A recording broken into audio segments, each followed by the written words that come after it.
at our disposal today to get the message out. You know, when we used to have to make 20 phone calls to get a message to 20 people, now we can write one message and zap, we got it there. Let's quit looking at the past, the way things used to be, and let's get into this century. Let's start using everything at our disposal to lift up the name of Christ. I talked to several people in working on this sermon that they're in pretty good-sized growing churches. And you know, as I talked to them, it wasn't the preaching, it wasn't the singing, it wasn't the building. It was all about communicating. As you communicate with your congregation and get that message out to other people in the neighborhood so that they know what's going on. They were using what they had to reach out. I think maybe we do too much looking in the past at the way things used to be that we can't recognize what we have here today. Give you an example before I move on. Back in February or March, the company that we work for called me one day and said, we're going to send a couple guys in and we're going to update your systems. And I'm thinking, because I know that I'm not completely up to here when it comes to new technology. And so they sent these two guys in to update all of our systems. The two guys were younger than my youngest son. And they're now telling me how I've got to start running things. And I thought, you know, this is not going to work. I was kicking and screaming, resisting it at every opportunity. And when I thought, well, I'll just endure them being here for a week and then I'll just start doing things my way. Well, by the time they left at the end of the week, I started seeing a little glimmer of hope there that maybe they were right in what they were saying. And a long story short, on what we did, we moved from the operation that I was used to what the way they were saying to do it. And our production numbers are up over 200%.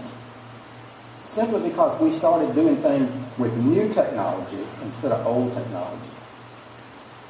Wouldn't that be great if we did that in the church? If we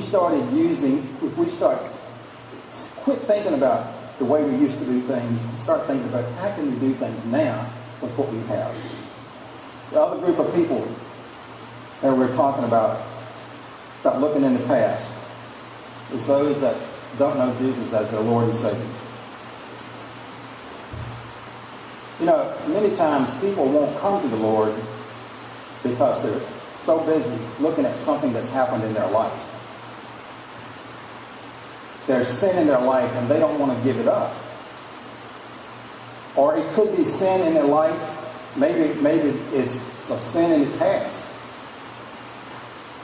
And they're thinking, well, you know what, if I make things right, and if I stumble and fall, I know I'm just waiting for somebody to say, I knew that was going to happen. I knew they weren't going to make it. Or maybe something has happened in your past, maybe somebody's hurt you, and maybe you can't let it go. Maybe you've been abused, and it's eating at you, and you can't let it go, and you can't get on with your life. Maybe you've been the one doing the abusing. You know, this list could go on. And whether you're a Christian or not this morning, the whole concept is Christian or non-Christian, we are where we are, and our life has been, what has happened in our life is building blocks. Now, we can use these circumstances in our life, the things that's happened, and we can use them for building blocks or stumbling blocks. And it's up to us how we want to do it.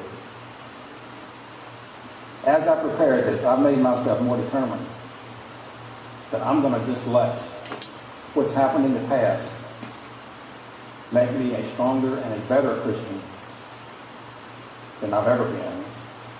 And I am going to move on with the opportunities that God has given me. This morning, I'd like for each of us to examine where we are. If we are Christian already, let's examine whether we're using the opportunities that God has given us today. Not last week, not last year, not 10 years, not 20 years ago. But are we using the opportunities that God has given us today to reach out to the lost? If you don't know Jesus as your Lord and Savior, I would encourage you to let that be your day.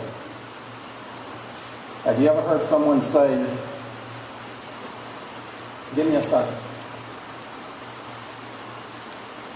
You know, a second is all it takes. It's for us not to have that opportunity anymore. 1 second. And we will never have the opportunity again to decide whether we want to follow Jesus or not. It's going to be over. It's going to be done with.